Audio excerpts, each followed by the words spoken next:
Assalamualaikum warahmatullahi wabarakatuh. Yang terhormat Bapak, Ibu dosen pembimbing, perkenalkan nama saya Muhriah. Saya seorang pendidik di MI Marakita 5 Sidutan. Saya sebagai mahasiswi PPG dalam jabatan 2005 Bid 1 di LPTK UIN Raden Intan Lampung. Hari ini saya akan membuat video UKIN pembelajaran tentang dengan materi hidup rukun. Terima kasih. Assalamualaikum warahmatullahi wabarakatuh. Bagaimana kabarnya hari ini? Baik. Oke, kita absen dulu ya. Ya. Ada temannya yang tak masuk? Ada. Siapa? Hari. Kenapa? Sakit. Ya. Semoga temannya yang sakit. Ayo kita berdoa dulu sebelum pelajaran kita mulai. Ketua kelasnya silahkan Pak Ida, pimpin temannya dulu, maju ke depan.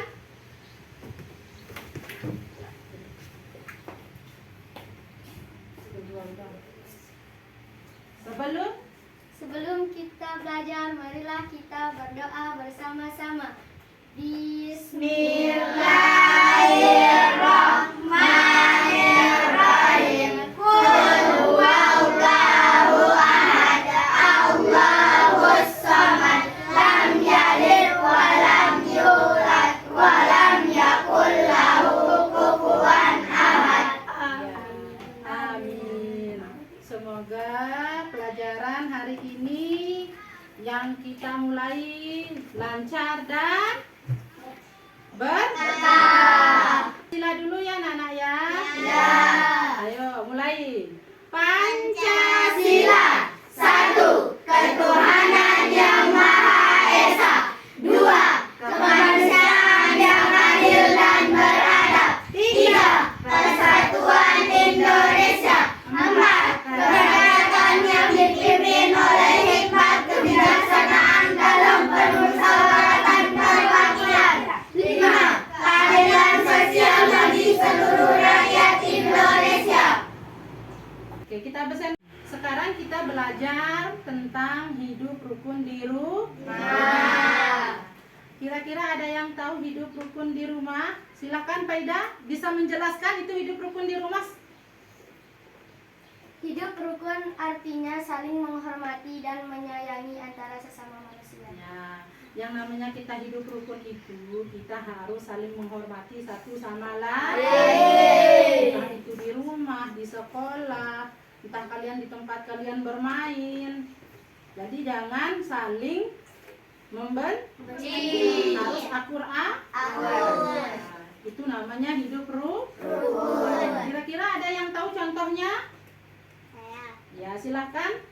Membantu satu sama lain, mengucapkan terima kasih, menghormati privasi, menggunakan bahasa yang sopan, membagi tugas, menghabiskan waktu bersama, menghargai pendapat orang lain. Nah, jadi contohnya itu membantu satu sama lain. Misalkan di sekolah, misalkan Pak Ida butuh bantuan pinjam buku gambarnya si Wina, berarti Wina harus memberikan pinjaman.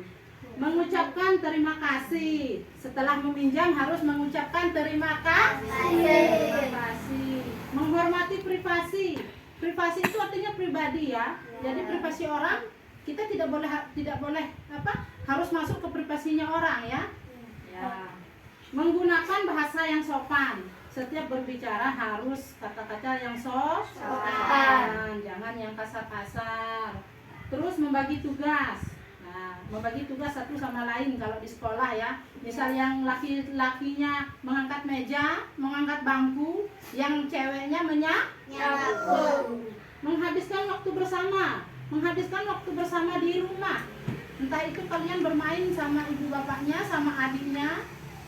Terus menghargai pendapat orang lain. Nah, menghargai pendapat orang lain yaitu menghargai pendapat saudaranya, menghargai pendapat temannya, ya.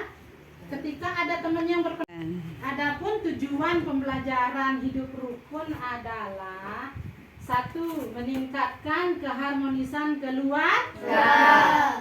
Kedua, membangun hubungan yang positif. Meningkatkan kesadaran akan pentingnya toleransi. Membangun karakter yang positif. Nah, itu adalah tujuan pembelajaran hidup ruang. Ayo kita ice break dulu anak-anak. Tepuk semangat. Dang dang, ding ding, dung dung, dang dang, ding ding, dung dung, set. Ahaha ma, ahaha ngai, ahaha semangat. Itu adalah tanpa berselisih gambar dan bertengkar. hidup Atau rukun di jika ada sekolah. teman yang saat kembali, Nah, ini contohnya hidup rukun di sekolah ya. Jadi satu sama lain temannya, ada yang makan bareng di kantin, ada yang pulang bareng, serta tidak membeda-bedakan teman. Ya. Sekarang kita diskusikan kerja kelompok ya. Ya. Ibu bagi jadi 3 kelompok. Untuk yang Nata kelompok 1, untuk Abi kelompok 2, untuk Akila kelompok 3. Silahkan kalian cari, kalian diskusikan sama temannya penyebab masalah yang dapat mengganggu hidup rukun di rumah. Ayo, itu kerja, itu lembar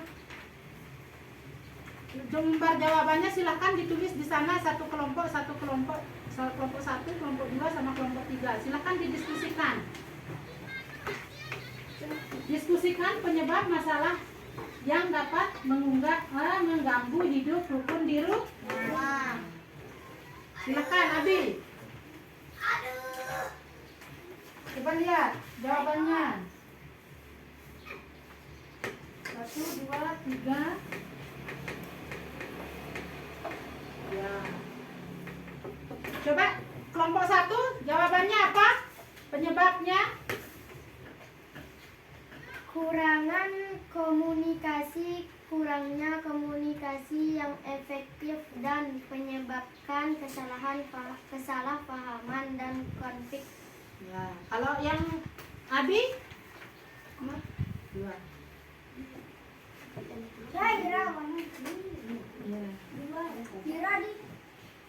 Perbedaan pendapat dan keinginan dapat menyebabkan konflik dan ketegangan. Kelompok 3? Yang kelompok 3? Silakan. Kurangnya empati dan pengertian dapat menyebabkan anggota keluarga menasan, Tidak dihargai. tidak dihargai.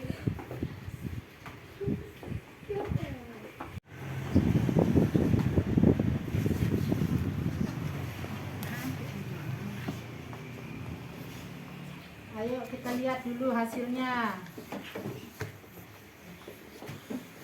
Yang kelompok 3 mana? Oh ya. Ya.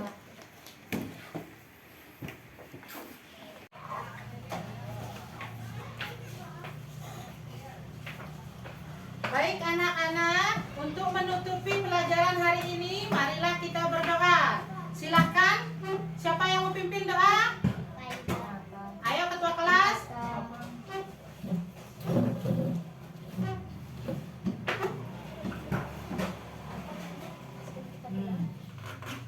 Sebelum kita pulang, marilah kita berdoa bersama-sama. Bismillahirrahmanirrahim. Qul huwallahu ahad, Allahus samad,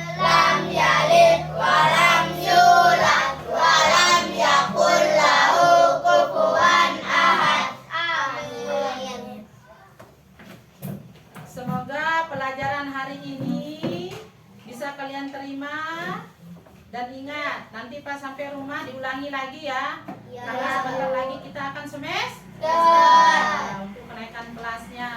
Untuk hari ini Ibu cukupkan sampai di sini. Assalamualaikum warahmatullahi wabarakatuh.